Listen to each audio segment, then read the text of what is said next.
Welcome to Brillder. This is the technical video which gives you a holistic sense of what the whole platform does. And we're going to take our time and really show you from lots of different perspectives just how powerful a tool it can be. Most of our users don't need to watch this video because they'll find relatively intuitive pathways through to what they need from us.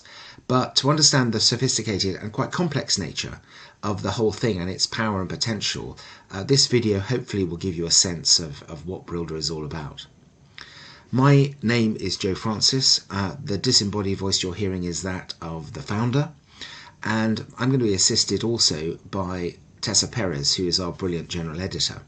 But let me just start by saying that the reason for our sophistication as a platform is that we're serving more than one constituency. So we're serving learners, and they come here to play. We use this word play because although our content is very scholarly, it's also gamified. And they come because they love learning the way that we teach. And the other constituent is the teacher. Sometimes teachers come to us as individual subscribers so that they can set our content to their students. And sometimes they come to us as institutions, and we have a number of institutions who use the platform for learners to get independent access and for teachers to be able to assign as well. And we have other institutions like libraries for whom we also work. So what it's about at the very essence is the brick. And the brick is our digital learning unit. And I think that's the best place to sort of start the tour and understand what Brillder is doing. So let's just log in. It's very easy to sign in, by the way. This is the home page. The place you really need to go if you're a learner and you want to learn something is here, to the catalogue. And you can search via lots of different subjects, some of which are coming together really well in terms of the range of content, and others where we still need to do an awful lot of work. But we're very excited. We're publishing about 20 units per month. So bricks come in three sizes. They come in 20, 40 or 60 minutes. And this is to help teachers when it comes to sort of assigning class work and homework and getting a sense of how long it takes to do a unit. And they also come in three levels of difficulty. So level 1 is equivalent to sort of GCSE, pre-IB if you like. Level 2 is equivalent to A-level. It's equivalent to advanced diploma. In US high schools, it's equivalent to IB. And level 3 is kind of getting onto university level. It's what we call our extension level. So our levels are foundation, core and extension. The reason we don't say we are the GCSE this or the AQA that or the IB this is because we're basically a pre-tertiary provider, and we are really keen to have global users, and we have many thousands of users all over the world who are doing many different types of curriculum. And so for us, it just makes sense to ensure that our content is relevant to their learning, but it's not reductive to a particular country or exam board or anything like that. So what I'm going to do now is hand over to Tessa, and she will take you through the learner's experience of a brick. Hi, so I'm Tessa. I'm going to show you what the bricks look like from the point of view of the learner. So let's imagine I'm a learner. I'm going to have a look at the catalogue. And here you can see we have all different subjects. So I might want to filter by subject depending on what I'm looking for. So let's say I'm looking for an English literature resource. And imagine I'm studying, for example, A Streetcar Named Desire. So you can see I've put that into the search. And now I can click on one of the bricks. So this is about scene 1. You can see here on the right, we've got a little overview of what the brick is about, just to give the student a sense of whether this would be useful for them. So imagine I've decided this is going to be useful. I'm going to have a go. I can play the brick. We have the brief here in full, not just the extract that we saw in the previous page. And we also have an open question at the top. And this is to give the student a sense of the broad question that this brick is going to be asking about and getting them to think about. Okay, so let's have a go. So this is a 40-minute brick. So we have a 10-minute preparation stage. So the student has 10 minutes to complete some preparatory tasks, which are there to help them sort of start thinking about the topic and prepare for the questions. So we might have reading tasks, we might have videos, there's another reading task, and a few more videos. Sometimes we have links, things like that, okay? And once the students finish that, they can go on to the investigation. And this is the part of the brick that is a series of questions that are interactive, and they're all designed to make the student think, not just to test what they already know. And that's really important. It's not just testing whether they memorize the information in the prep, but actually getting them to think independently, because the evidence shows that's a much more effective learning technique than simply memorizing and then regurgitating information. So let's have a go and see what this looks like in practice. So as you can see, this bit of the brick is timed. You have 16 minutes for a 40-minute break to have a go at the questions for the first time. So here, for example, this is about the setting of the play. And it says, based on your impression of scene one, which words would you just use to just describe the French Quarter? Okay, so the student can choose various words that they think are appropriate. Okay.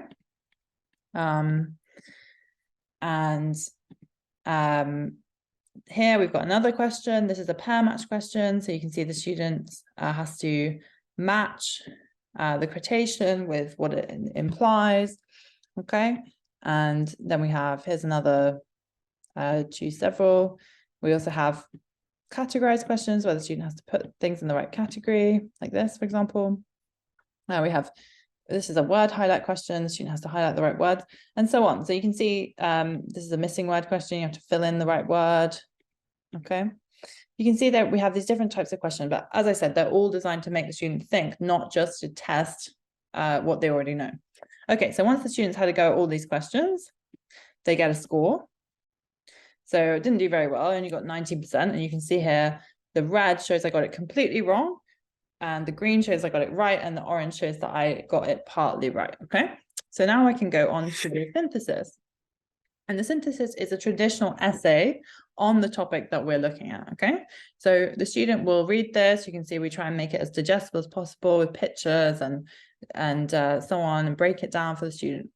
So hopefully once the students read this essay, they're going to be much better equipped to have a second go at the question, which is exactly what we do. So we look at the review now, which is the second go at the questions.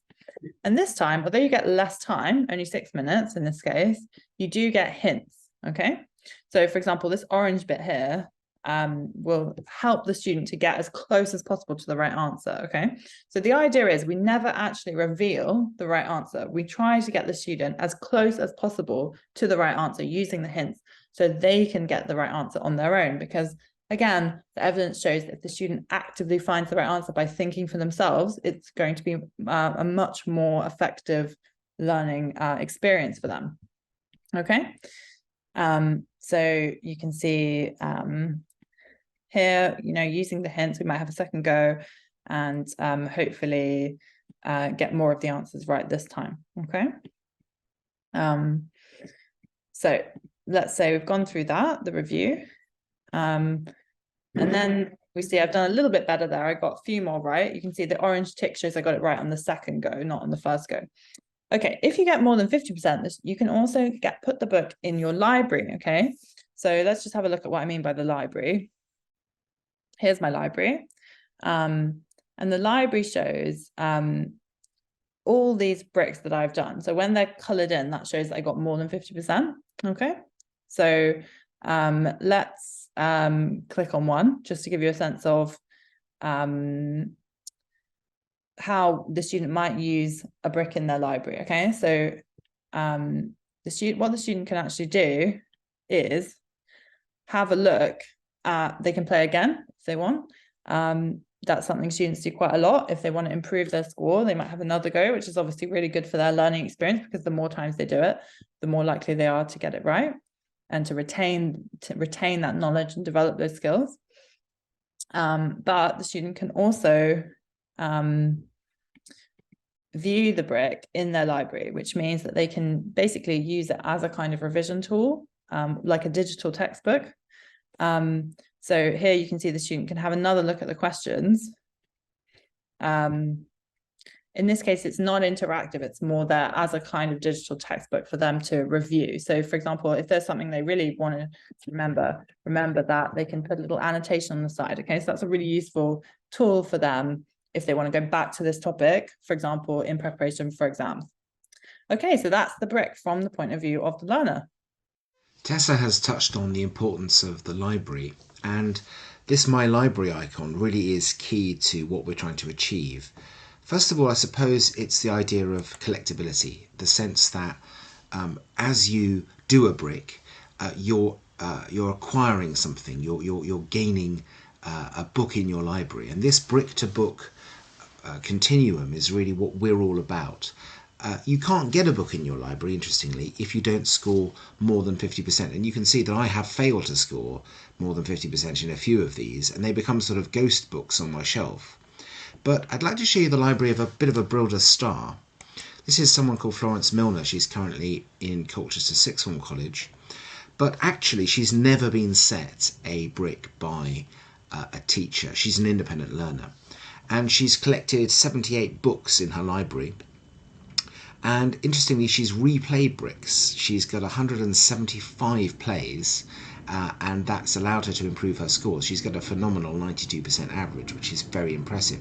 The height of the book is the score. So, you know, the ones which are full height of the shelf are 100%, and this one, 55%. She sort of squeaked through there with a lower score. But of course, she might want to go back and replay, and that's what it's all about. It's all about, you know, trying again, trying to improve. You can't really cheat at a brick. You can ask a teacher to help you. You can Google the solution. You can explore ways of improving your scores. And of course, as Tess has shown you, you can revisit your answers and see where you went wrong and take time over them if you want to.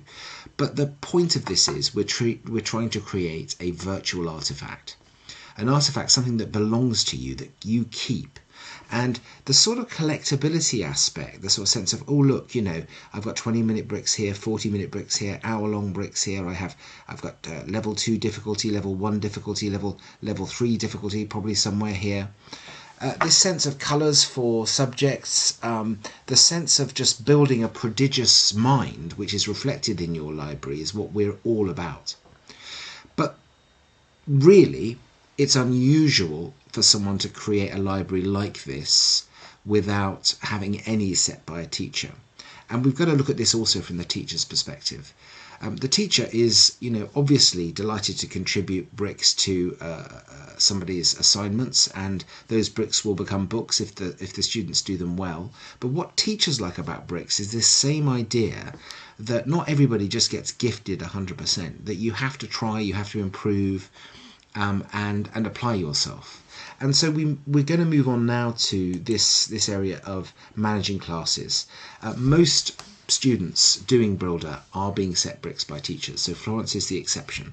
And Tessa now is just going to take you through how teachers create classes and assign tasks to students. Hi, so I'm just going to quickly show you how a teacher can assign a brick to a class. So this can be really useful, for example, for a homework task, or perhaps a revision task, or a preparatory task before a class. So let's go to the catalogue. Let's say this is the brick I want to assign, Herbert Packer's criminal justice model. So I click on this. It's really very simple. All I need to do is to click this button, assign, on the left. So it might be that I've already created a class, in which case I just need to choose the right class, okay? But maybe I need to create a new class. This is a brand new, for example, A-level class, in which case, Year 12 Criminology might be the name of the class. And then what I need to do is to put the email addresses of the students in the class that I want to complete this brick. So let's say I'm going to put in my own email address as a placeholder. Okay. And then I get to set a deadline. Maybe I don't want to set a deadline, or perhaps I want the students to complete this in the next few days. So here we go, there's the deadline. And then I just simply click assign. And you can see it's now been assigned to Year 12 Criminology. And what will then happen is the students that are in that class will automatically get an email saying they've been assigned this brick with a link in the email, which will allow them to go straight to that brick. And I, as the teacher, will get data about how each student did on the brick. So it will be broken down according to each question, showing me which students got which questions right. So that's actually really useful for a teacher, because the teacher can immediately home in on, for example, this one question that everyone got wrong. Okay, great. Now I know as a teacher that this is something I need to go over in the next class. Okay, so that's how to assign the bricks. Tessa has talked through how teachers can choose bricks and assign them to classes. I think it's probably just worthwhile pointing out that, of course, the data comes back from classes, and to show you a little bit about what it looks like. So, here's a class of learners at one of our customers. Here is the assignments which they've done. And you can pick one of these and sort of say, right, okay, let's look at this and see how they've done. And these are their scores on the various questions. And of course, this enables a teacher to sort of say, well, it looks like this question is particularly challenging, or this student needs a little bit of support. And so all of that comes back. But the delight is, of course, that it's completely self-marking, and it's not just, something which is a few sort of simple facts which you either know or you don't. The questions we're trying to ask are really quite nuanced. So it must be said that the teacher setting this is a brick they've written themselves, which is another thing which is important in terms of what the platform allows you to do. In fact, I think it's important that Tessa now takes you through the engine room of Brillder, which is where we create bricks, and how you can create a new brick. What you can see here is just simply what the process we're going through. People writing bricks for us. If they're writing personal bricks for themselves, they can go to their own area, but if they're writing public bricks, they'll be doing so here. This is where we use peer review, and an editor is having a look at it, and this is something we're ready for a sort of final polish to before we publish it and put it onto the platform. And this is really important because a lot of platforms just let any teacher chuck content into a public context where you just don't know what you're getting as a teacher, whether I can use it or not. When you see a Brillder brick, you know it's a high quality product because it's been through an editorial process, and actually simply because we don't let people write for us who we don't really rate. Tessa will just talk you through the process of writing a brick now. Okay, so I'm just going to very quickly talk you through how we build bricks and the editorial process that goes into building. So you can see here, if you're a builder, you can click build bricks. It's a fairly intuitive platform, really. You can create a new brick. For example, let's say I want to make an English brick, and I choose, for example, what level I want it to be. Here's my open question. I choose whether I want it to be 20, 40, or 60 minutes, for example. The brief. So this is basically just everything that we saw from the point of view of the learner, but now from the point of view of the builder, okay, who can insert information into all these fields. So I'll just show you one that's a bit more finished. So let's say, let's look at this one. You can see this is what it looks like when it's a bit closer to being finished. The builder can, easily edit, change, it automatically saves, they can return to it, and so on. So what we do is once the builder is happy with their first draft of the brick, they send it to an editor. So you can see here we've got the bricks in the editorial column. So they're with an editor who's another subject specialist. And that person is going to first and foremost check the accuracy and validity of what is being said, maybe make some suggestions, maybe recommend a new question, for example. So you can see here are some comments on the side where the editor and the author have kind of interacted with each other and discussed what to do with this brick, how to improve it. Okay, so once it's gone through that first stage of the editorial process, it gets sent on to a publisher. So a publisher is someone like me who's going to do another edit, not necessarily from a subject specialist point of view, but more just to proofread, check that everything looks good, just double check, for example, that the questions are the right level of the right sort of accessible, and it's not too many questions for the time frame or too few, for example. And then once that's finished, then we finally will publish the brick, and then it will appear on the catalog. So that is the bricks from the point of view of the builder. So what I hope you'll have seen from this video is that we are trying to create an ecosystem of learners, of teachers, and of content creators working together in a way which creates a world-class catalogue and hugely beneficial learning experiences.